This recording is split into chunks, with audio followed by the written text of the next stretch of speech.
So you just have to say it's okay for them to record you, essentially. So welcome, everybody. My name is Kathy Levin. I'm the dietitian behind Nutritiously Simple. And tonight, Zach, intern Zach, as I like to call all the interns, but Zach Babler. So he is just finishing his 8-week community rotation that he's been doing with me as a dietitian. We all have to take, or we all have to do an internship in order after, like, as a postgraduate thing. And nowadays, a lot of those are combined with master's programs as well. And yours is, correct, Zach? Yes. So one of the things that Zach had to do for community is he had to give like a group presentation and do some handouts, and he's done all that hard work. So he has one more day with me in his rotation, and then he's off to do school food service. Is that correct? Yeah, that's the next one. Yeah. So tonight is kind of the culmination of all of that. So I appreciate anybody that showed up to support Zach and to learn a little bit more about the myths and the facts. So I'm going to go ahead and let you take it away, Zach. All right. Hello, everyone. Welcome to the Nutrition Chat on plant-based myths and facts. I'm Zach, the intern. I hope you can gain some insight and knowledge from this presentation. So let's get started. So this is the program overview. These are the highlights of tonight's presentation. We'll start out with a short introduction of Kathy, Emmy. Oh, Kathy, you're muted. It didn't go to the next slide. It did not?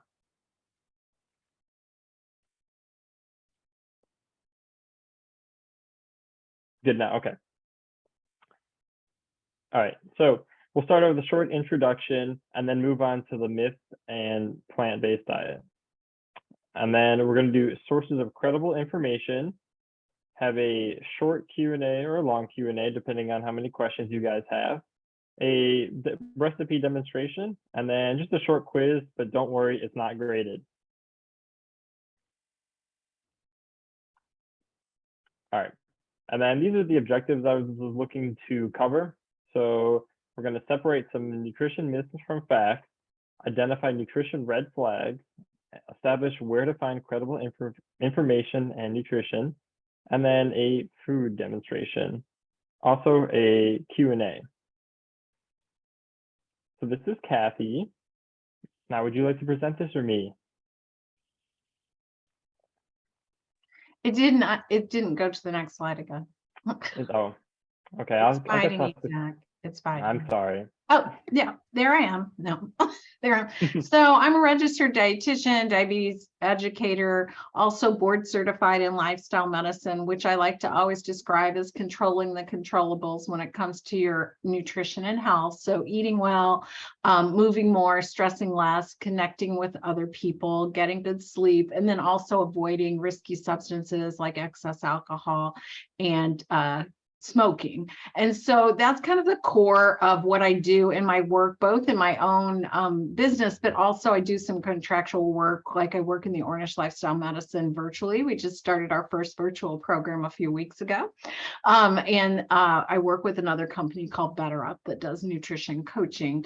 But I also like to take on interns because I really do believe that it's important for all of us as dietitians to help foster their learning and set up that next generation of dietitians to take over when I'm no longer doing it anymore. So thank you, Zach. Go ahead. All right. All right, so I am a dietetic intern in the master's program at Illinois State University. I have to do 3 internships, one that's a food service. They kind of want you to split that up between a food service in a hospital and a food service in kind of like a school lunch program. And then they want to do a community rotation and a clinical rotation. So I was originally going to go into criminology, but I ended up not really liking that. So I took a nutrition course, and then I went to kind of going on along that path line and finding out what a dietitian was. I enjoy hiking and kayaking, although I haven't done much down here. When I move back up, I think I will look forward to doing that and making that more of like a lifestyle thing. And then when looking forward to working as a dietitian, I think I want to do clinical for a little bit to get some experience, but I'm unsure what I'm going to do after that. And then this is just a photo of me hiking in Devil's Lake, Wisconsin. It's a big lake and it's got cliffs you can look over the lake. All right, introduction. So why are nutrition myths perpetuated? All right. So people who do not have the appropriate educational and professional background tend to come up with myths that are perceived as true in things like social media. The power of social media makes the myth spread fast, especially from people like influencers. Education and research are differences in how people interpret and convey ideas, like education, research, and asking professionals like RDNs and other qualified individuals is the best way to see if your interpretation of the myths are true, false, or all of the above. All right. So there are so many factors at play when it comes to what you eat. Things like taste and preferences, cultural traditions, budgets, values, accessibility, seasonality, convenience, and friends and family all influence what you choose to eat on a daily basis. So that is why seeking guidance from a healthcare professional to separate myths and facts is key. Hey, I have a question. Yes. Everybody or anyone that's able to, I would love to know which of those things influences you the most in your food choices. I'm kind of curious. Put it in the chat if you would, and then that way too, that'll help you, Zach, see where people are. Like, what's the thing? Which one of those? Like, Zach, how about for yourself? What would you say influences you the most? I think the thing that affects me the most would probably be convenience, since I'm a college student. I don't have too much time. But you're just trying to get it done, right? Yeah. And I think for me, boy, that's hard. I would say there's a lot of things that have to do.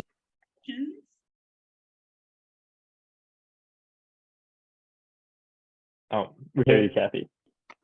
I don't know what's. Oh, there it goes. I don't know what's happening. For some reason, my AirPods are trying to connect, but they're in this case, so I don't know why that's happening. But, I said traditions, like things, my favorite foods, right? Things that I can remember my dad making and things like that really do influence how I like to eat. We have some answers in the chat box too, Zach. So let's see. Your mom says taste and preference. That isn't often a big leader. Mary says taste and preference, and Gail says taste, seasonal, and convenience. So you can see it really is across the board, all of those things, right? Great. Keep going, buddy. All right, and then so we're going to do 8 nutrition myths tonight.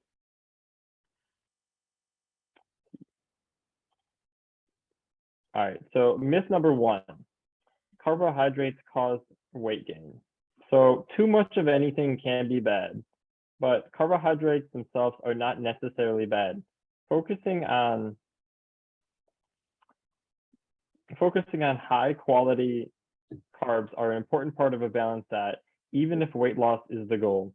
Complex carbohydrates include foods such as those contained in plant-based diets, such as fruits, vegetables, beans, whole grain pastas, and brown rice. Refined carbohydrates, such as white bread, sugary cereals, and most desserts, have been stripped of all the bran, fiber, and nutrients. So when looking at the bigger picture, choose complex carbohydrates to ensure that you are feeding your body with energy. As an added bonus, these carbs will contain higher fiber sources, which can keep you full longer and provide many other benefits.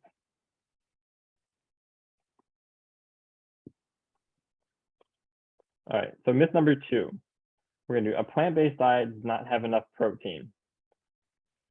Yet another big misconception among the plant-based diet is that it does not contain enough protein. In fact, you can easily exceed the recommended amount of protein. Almost everyone thinks of protein sources only being meat products, while they tend to forget about legumes and seeds. It's easy to find plant-based sources of protein at the grocery store.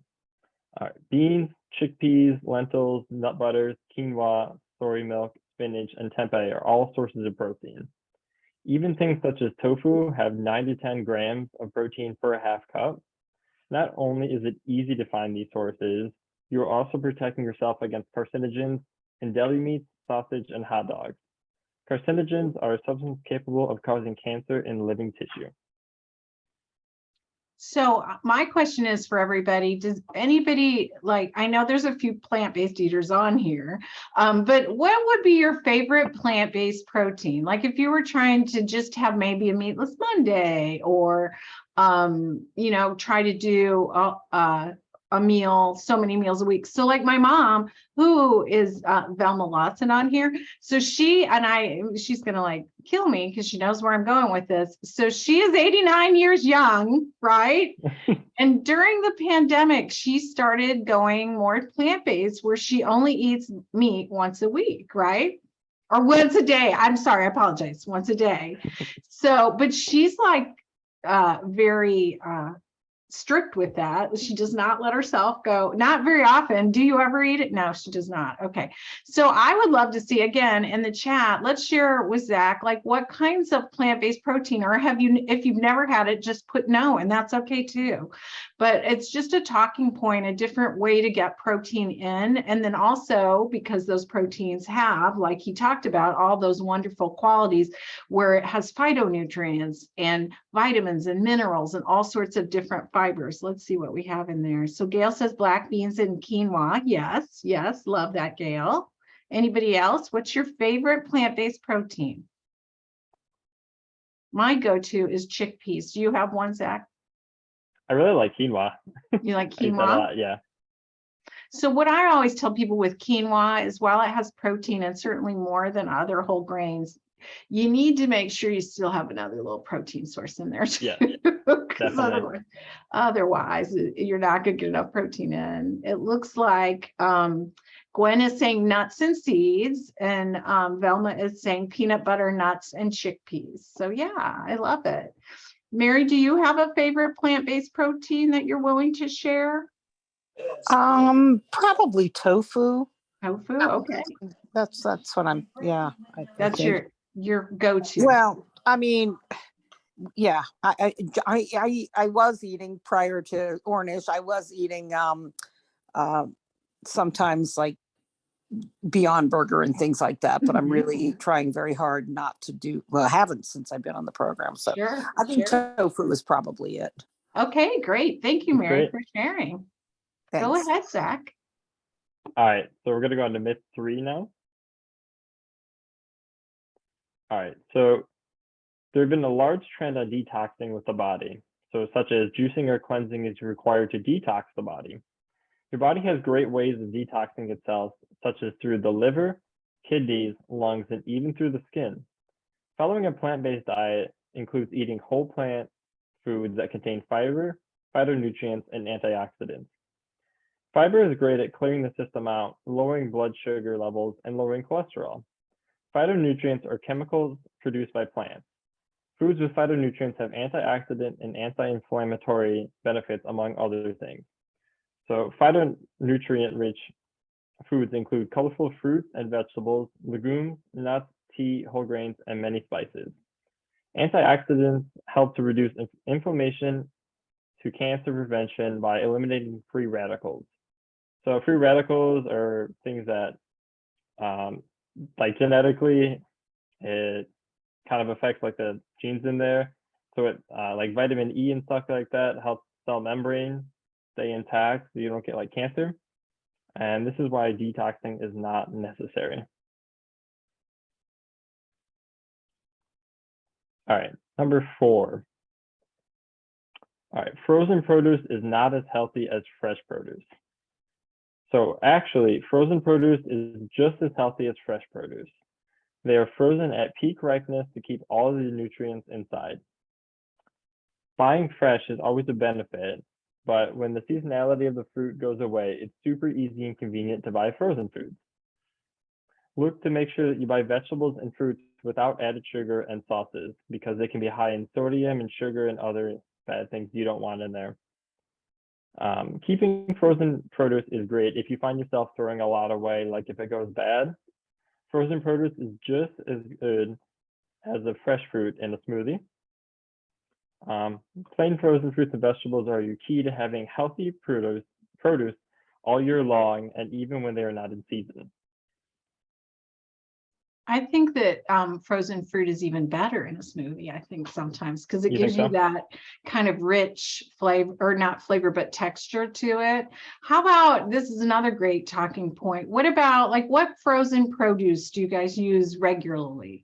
And I would say too, because of that flash freezing, like Zach said, at the field, that sometimes it's even higher in nutrients. I feel like sometimes some of the vegetables that we get, it may be that by the time they reach us, especially those of us who live in the middle of the country, I mean, it takes a little bit longer. If you live in a warmer place where you get fresh produce year round, you've got that great benefit. But unfortunately for us, our fresh produce season is about at the end right now, right? So anybody willing to share, like, what is the one of the things you love to buy that's frozen in terms of fruits or veggies?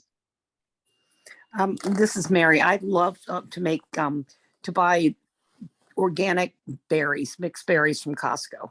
I try to always keep them in the freezer. Can you, does it come, I'm going to assume, in a big bag, Mary? Yes, but I have a good sized freezer, so that's okay. Yeah. I mean, it's not a huge bag. It might be maybe 5 pounds. I'm not sure. I haven't paid attention to it. I mean, it's not ridiculous, but no, that's great. That's great. One of my favorite things that's not necessarily, I guess it's more like a legume to get frozen, is edamame. Because first of all, nobody wants to shell edamame. You can buy it frozen. It's so much easier. And you can even buy that at Aldi, which I think, I always say that's when edamame has become more mainstream because of that too. Let's see, we have a couple other answers. Let's kind of see. In the car, Gail and Ann are riding together, and Ann says strawberries, and then Gail's is blueberries. Addison says steam bags. I think steam bags are amazing, right? Those little steamer bags, super easy with green beans or peas. And if the steam bags are more expensive, which oftentimes they are, you know, almost every microwave has a veggie button where if you buy frozen and you hit that veggie button, it will cook it to perfection as well. And then Gwen says blueberries, raspberries, peas, corn, rice, veggies. Yeah, rice veggies are amazing. I love those. All right, continue on, my friend. Okay. All right, so myth number 5. Plant-based eaters are anemic, so like iron deficient. Meat is considered the only source of iron, and that is why plant-based eaters are anemic, is what they mostly say. This is false because many plants actually can carry non-heme iron then. There are 2 types of iron: heme iron, which is found in meats, and non-heme iron, which is found in plants. According to the American College of Lifestyle Medicine, the type of iron found in the plant-based foods, non-heme iron in plants, or maybe safer. The type of iron found in plant-based foods, which is non-heme iron, may be a safer iron source than the type found in animal products, heme iron, because our body can more easily regulate non-heme iron. Iron-rich foods include broccoli, lentils, peas, beans, kidney, black and garbanzo, lima and pinto, spinach, bok choy, and even tomato sauce. Yeah, no, that's amazing. I just came back from a dietitian conference, and they actually were talking about the heme iron and the increased risk for some chronic diseases with it. So you can absolutely get enough iron. I'm a great case in point. I'm not anemic. I don't eat any meat. I haven't eaten any meat for 6 years, and I have never been anemic. So I think it's getting the variety and diversity always. It always goes back to that. So great, Zach. Let's learn about Miss 6. All right, so eating plant-based is expensive. When shopping for vegetables, they will always be cheaper than buying meats. The problem lies in buying pre-packaged frozen plant-based meals. Sometimes these meals can be quite pricey, but if you follow the rule about the perimeter of the store, you can save so much more. Shopping the perimeter of the store helps you stay away from the processed foods, except the meat section, which is on the perimeter of the store, and can help you prevent chronic diseases from happening in the first place. Even the protein sources can be a little over $1, just a little bit over $1 in the case of like beans in bags or even canned beans. You can grab a whole 1-pound bag of beans at Walmart for $1.78. Overall, buying prepackaged frozen meals may be pricey, but when using the shopping techniques of buying fresh produce and cheap protein sources, you can save so much more. Love it. Love it. I think that's so true. I think that especially during the pandemic, when there was no meat on the shelves in many places, that a lot more people turned to things like legumes that were cheaper to buy. And also just for people on a budget, it's easy to make a big pot of beans and eat on those. I always think of people like you, Zach, that are in college, that would be an easy way. Make your beans at the beginning of the week. And even canned beans are not too expensive either, but tend to have a little bit more sodium to them as well. Love that. How about myth number 7?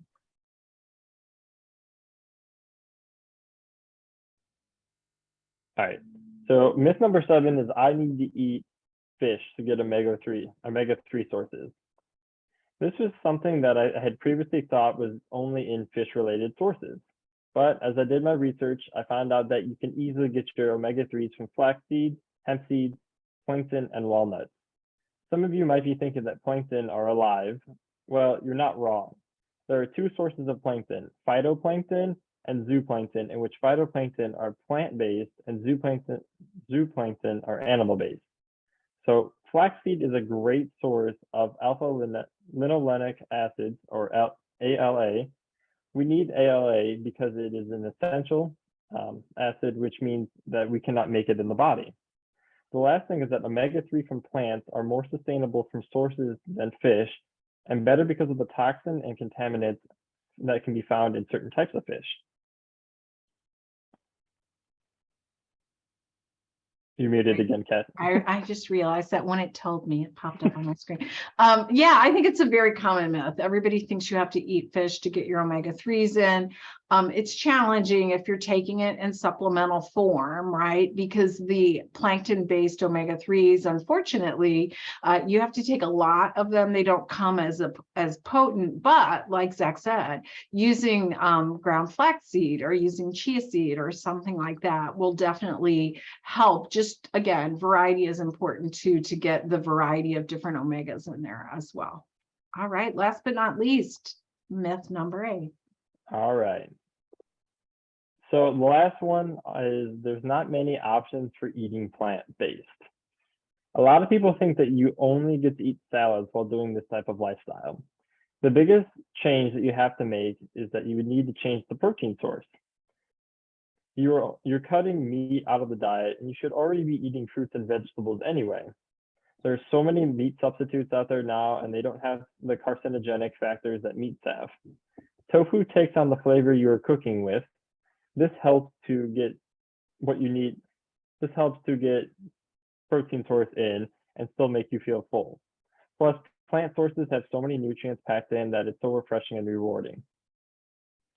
That's great. Yeah. How about of the people in the group, what, if any, plant-based proteins have you had?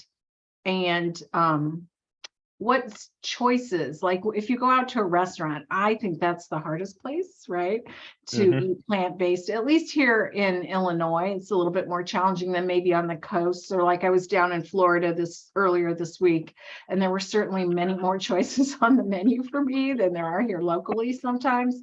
But what plant-based choices have you had, say, in the past month? Anybody? And it could, I mean, remember, beans count in there, legumes, tofu, tempeh, the whole 9 yards. I'm going to ask Mary, share any of the things that you've had lately, because I know that Mary's following a plant-based diet, so that makes it easier. Yeah, edamame this morning. They've been providing the food, so that's this program that I'm in. But that tofu scramble this morning. I had for lunch the tacos, bean tacos, smoky bean tacos. It was supposed to be dinner, but I had it for lunch. Lentil soup was I had. Let's see, they give us edamame sometimes in salads. They'll make it like an Asian salad and have that in there. When I'm not on this, I also really like soy curls, which are, I buy them online. I buy a huge thing of them. They're I don't know if anyone's had them, but they're really nice fake, but they're not processed. Well, they're not like, like it's not like it's not like an Impossible Burger. Does anybody, why don't you, Mary, do you know what soy curls are? So maybe you could explain that to everyone. As far as I understand, it's just dried soybeans. It's stretched out into they look like chicken strips or something. So I'd make a quote chickenless salad with them, or put them in soups or in things like that. I really like them a lot. Yeah, they're a great substitute for chicken. I've made chicken and noodles with them before.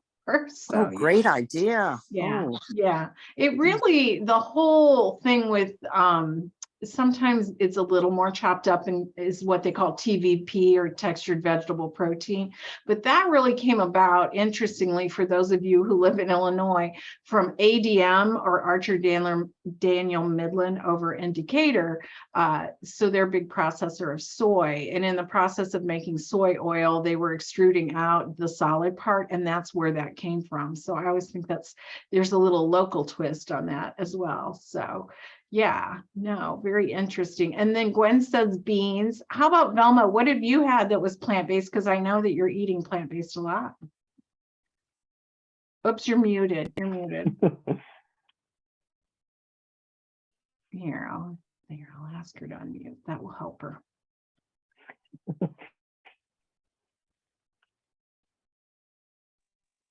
I think one of my favorite things to do is the taco soup, because it is loaded with beans, has a lot of protein in it, and I can still use the plant-based meat substitute.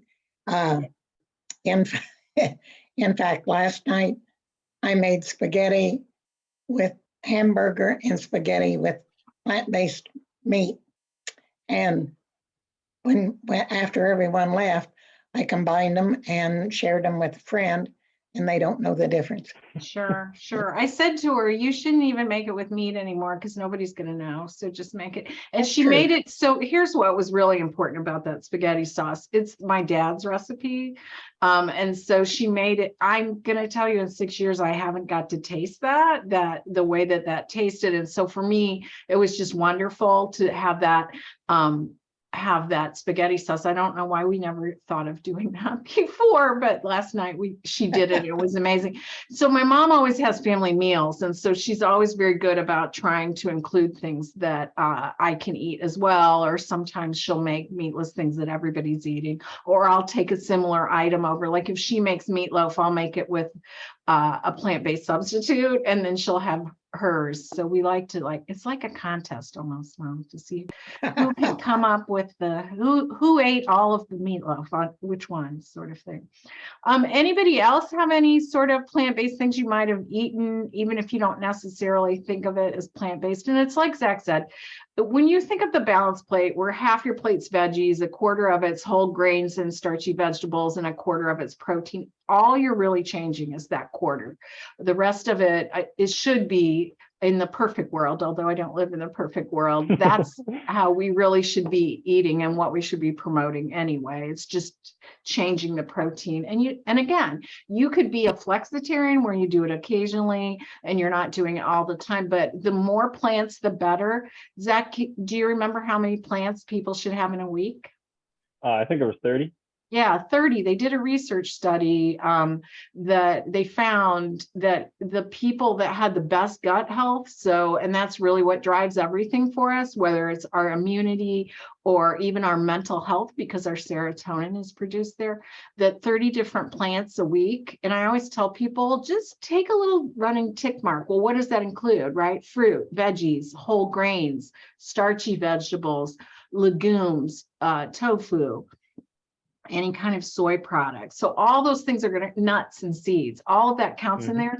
It's just if you have a banana for breakfast, that only counts as one of those 30 different plants in a week. So All right, let's wrap this up, my friend. All right. All right, so now we're going to talk a little bit about the red flags for nutrition myths. So red flags for nutrition are always going to be around. They present false information and should be fact-checked. Sources can include no name, author, or date, which means that altogether it could still be true. However, it still needs to be checked. Family and friends might mean well with the information they give, but they may be perpetuating myths or shared information that's specific to their personal history or experiences. Stay away from places that are selling products, most likely because they're there to make money. You should always check with a professional before following any diet change that seems too good to be true. The last point, please do not restrict a food group. You're missing out on so many nutrients and your body will only be negatively affected.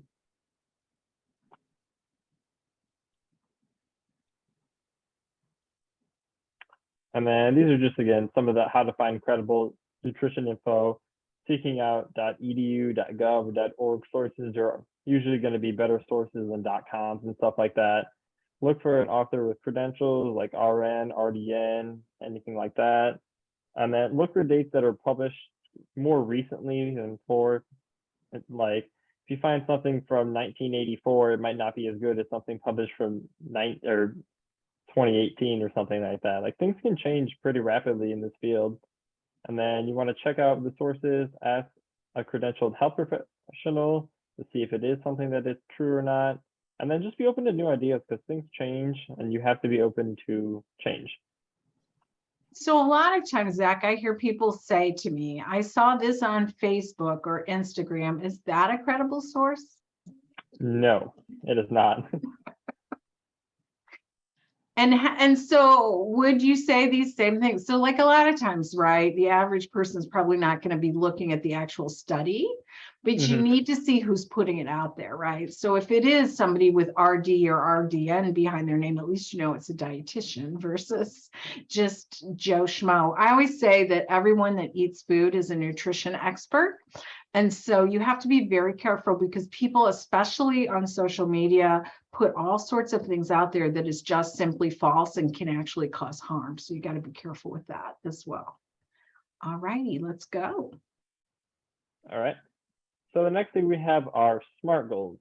And goals are part of every aspect of life and provide a sense of direction, motivation, a clear focus, and clarity of importance. By setting goals, you are providing yourself with a target to aim for. A SMART goal is used to help to guide a goal setting.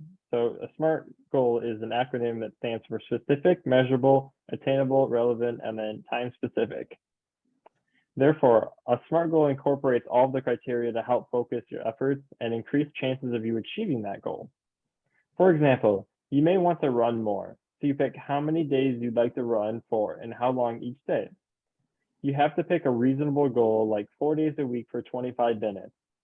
Then the next week you can build on top of these. And you don't want to go like 7 days a week or an hour each day because that's not a reasonable goal and you're going to go back to where you were. You want to start building slowly on these. It did not advance. The slide is not. Oh, did it? Yep. I apologize. Here's That's the okay. specific, measurable, attainable, relevant, and time-bound SMART goal. So a great one, like if you wanted, for instance, to start adding this, I use this all the time. If you wanted to start adding more plants to your plate, might be, right? It might be that you're going to have a meatless Monday or even one meal.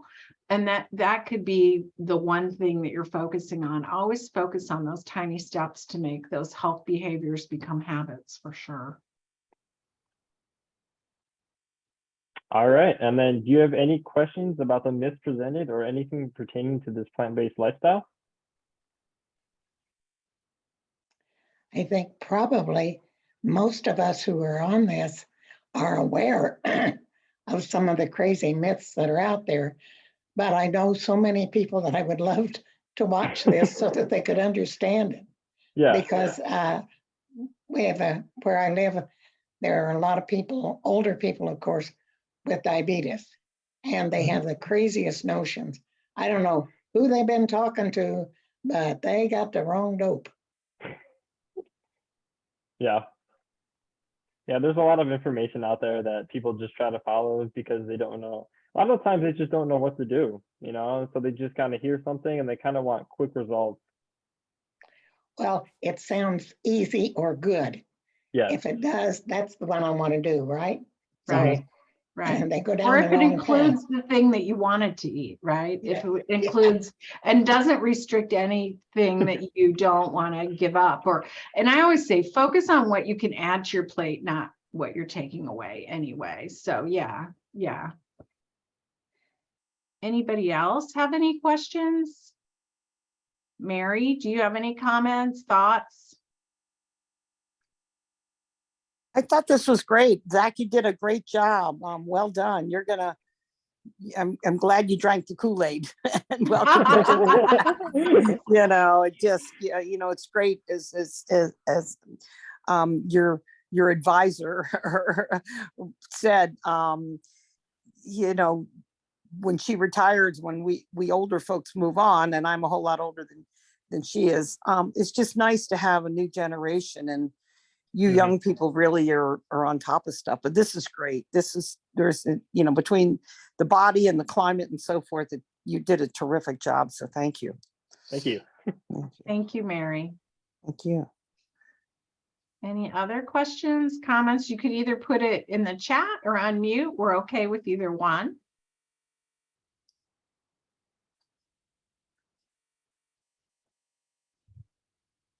All right, well, we'll move on. Zach, I too think you did a really great job, by the way. Do you want me to do the little quiz while I'm Oh setting yeah, up? put that in the chat. Okay.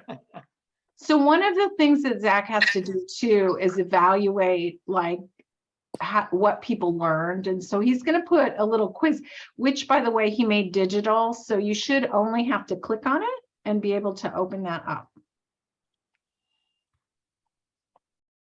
Yep. There you go, guys. So if you click on that link, it'll open up and it has a few short questions about what you've learned.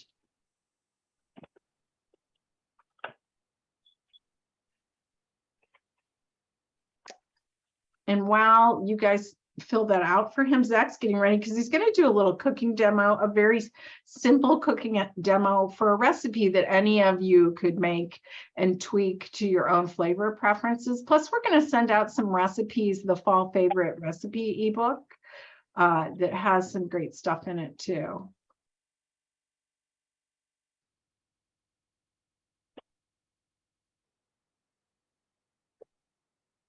Zach, is this your first cooking demo? I think it is. All right, excellent. Gwen, I have a question for you. Did Zach cook very much as a child? Just out of curiosity.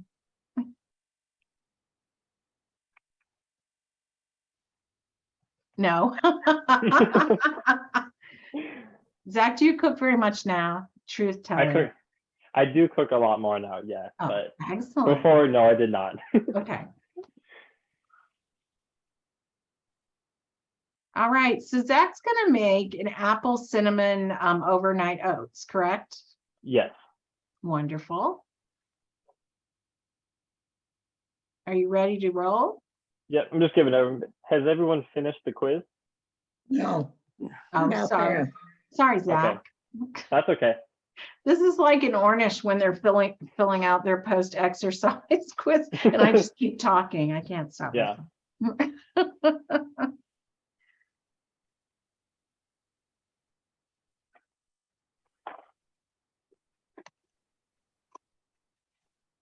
Did you make your dinner tonight, Zach?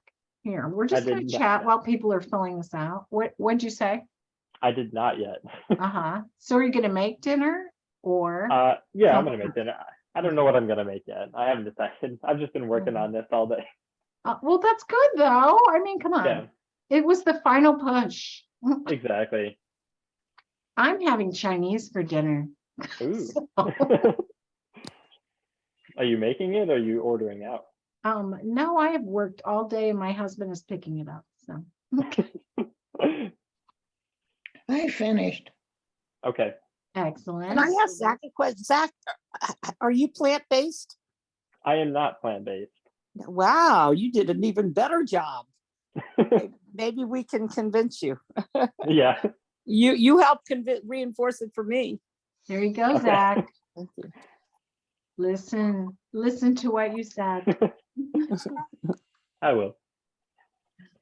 All right. Are we all ready? Yes. Yep. All right. So I have a larger mason jar here. It's kind of like a 32 ounce. It's a quart. So you want to add 1.5 cups of oats. So the quick oats work the best. So I have it poured out already, but it's kind of hard to pour this big thing in kind of like a small lid. So I like to use like a paper towel. And then that way I can just kind of pour it right in. Now, how'd you figure that one out? When I made it last night. Trial and error. Actually, Nice. that's so exciting. You just taught me something. Whenever I grind my seeds, I make a big mess trying to put them in the jar. I'm going to do this. Thank you. Yeah, you're welcome.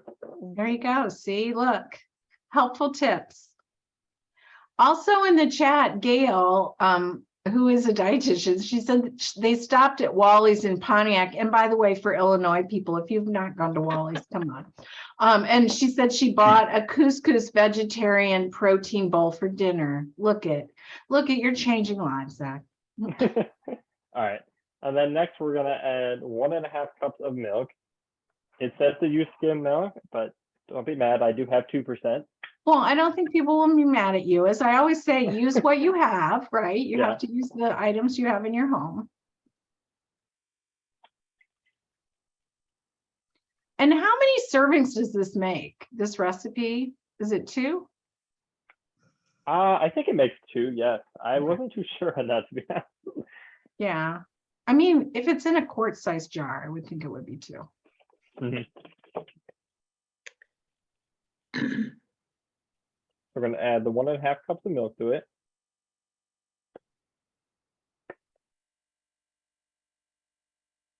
And then we're going to do 2 tablespoons of chia seeds. And get your omega-3 in, right? Yep.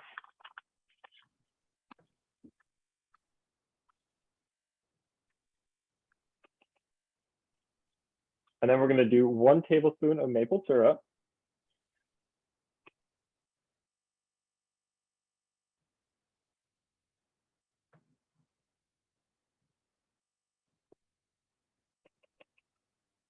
Is that maple syrup or pancake syrup? That is pancake because that's Okay. what I have, but feel free Right. to No, use again, maple that's what I syrup. was going to say. Use what you have. Use what you have, right? Exactly. Yes. Kathy, how do I get you back? Me? What do you mean? I couldn't get out of the quiz, so I clicked on out, and now I'm in their selling Zoom meetings. I can hear you, so that's fine. Yeah, I can't answer that from afar. Okay. Sorry. All right, then we're going to do 1/4 of a teaspoon of nutmeg. So it's kind of got that fall flavor to it. Mm-hmm. And then we're going to do 1 teaspoon of cinnamon. And I do not seem to have a teaspoon, so I have to do 2 1/2 teaspoons. Again, use what you have. Exactly. And the best part of this thing is you can just make it really fast, and then you can just put it overnight and have something in the morning. And then we're going to do 1/2 teaspoon of vanilla extract. Or if you're like me, just pour a little glob of it in there.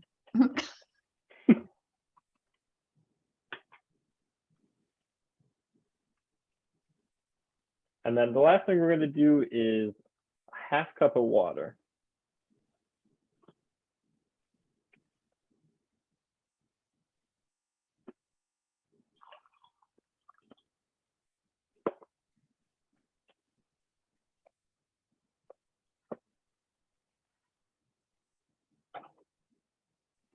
And you just add that right to the mixture.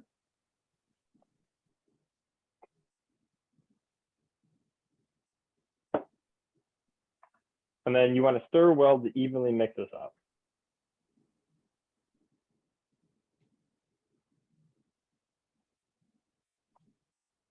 And then it will be amazing how much in the morning that it's absorbed all that liquid between the oats and the chia. It's kind of impressive.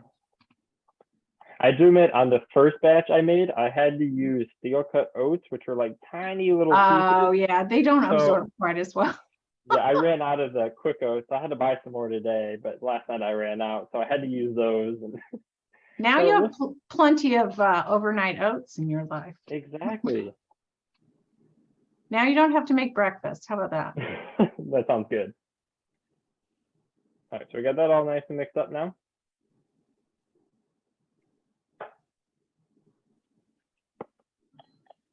Put the lid on it.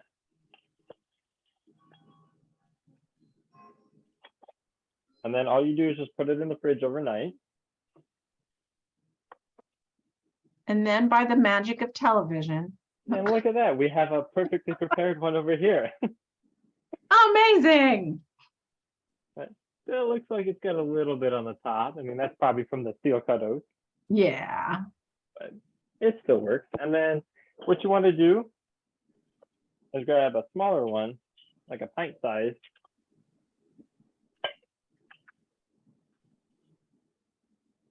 And you just want to scoop a little layer on the bottom.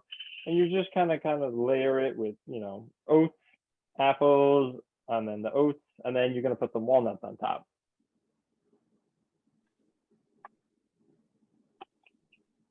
This is where it becomes more challenging, right? To get it in there. Yes. You can't use a paper towel now. No. I wish I could. They used to sell, I don't know if they still do, maybe someone on here knows, like those little canning, it was made to go in the top of a canning jar so you could funnel it into the jar. And those were always handy. I remember my parents had one of those from somewhere. I don't think they used it for canning, but did you ever can anything? Ever? No. Me, no, your dad did. Oh, all Pickles. right. And just for the convenience, I already had some apples, so I just kind of cut them earlier. But you're just gonna add a small layer of apples on top.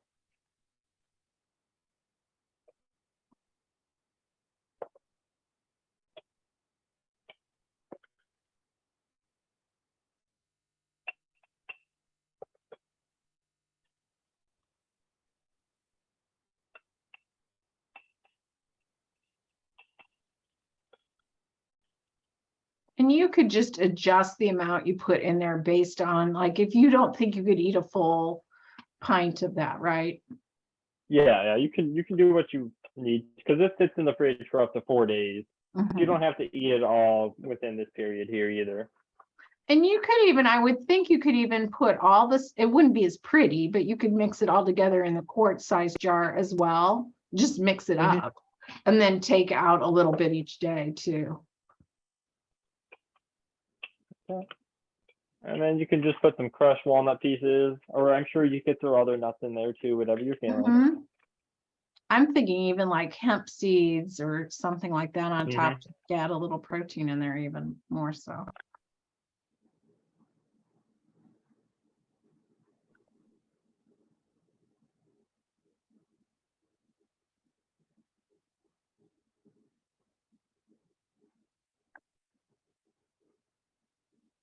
And it looks like the other layer got covered, but Yeah, it we still got looks the good. oat base, and we still got the apples up here, and then up top we got the nuts.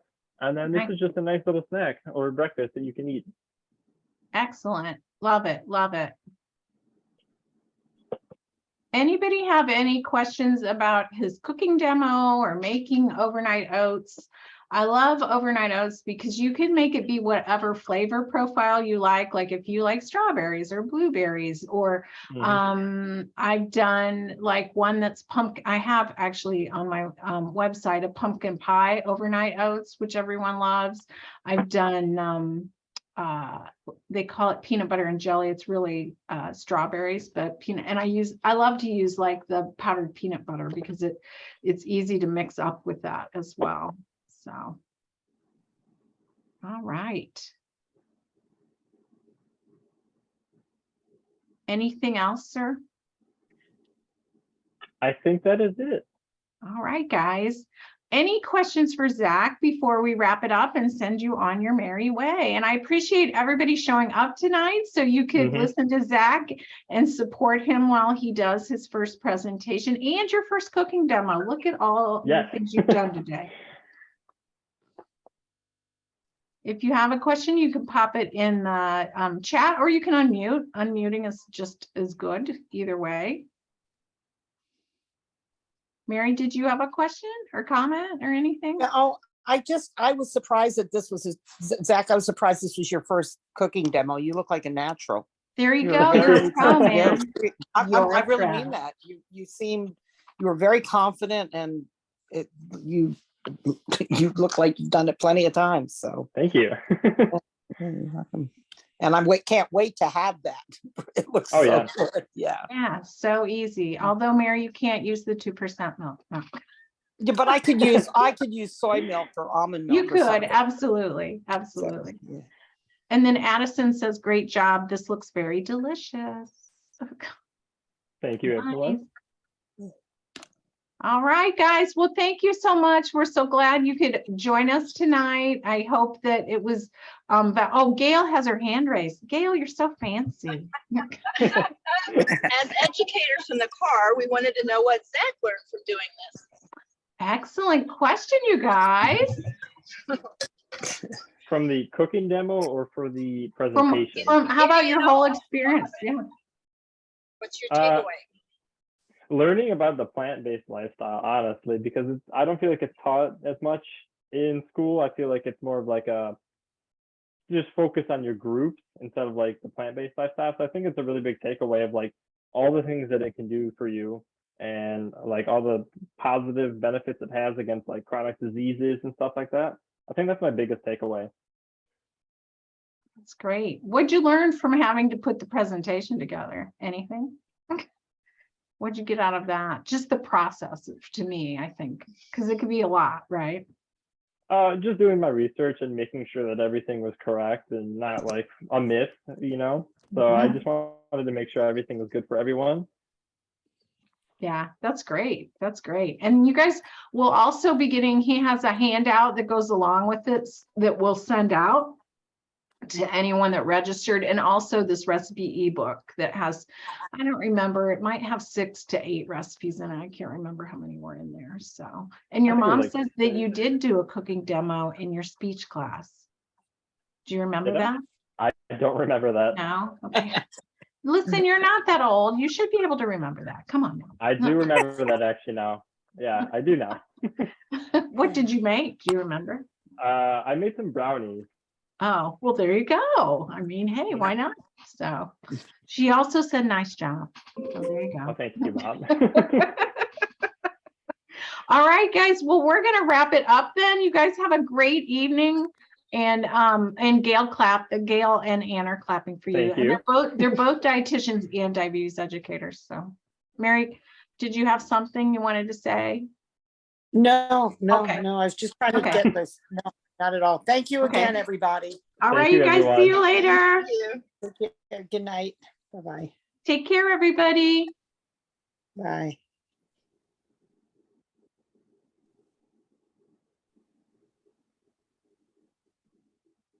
Now we just need Mom to go away. Bye, Mom. Hi. Can you log out? Can you not see the log? Well, I'm looking at, here I go. I didn't know that all I had to do was clear the screen. Oh, there you go. I'm See? sorry I missed your cooking demonstration. No, that's okay. That's all right. You'll get a copy. We'll send out a copy of the whole video anyway. So. Way to go. Okay. All right. Thank See you. Bye. Bye. I'm going to stop the recording. I should have done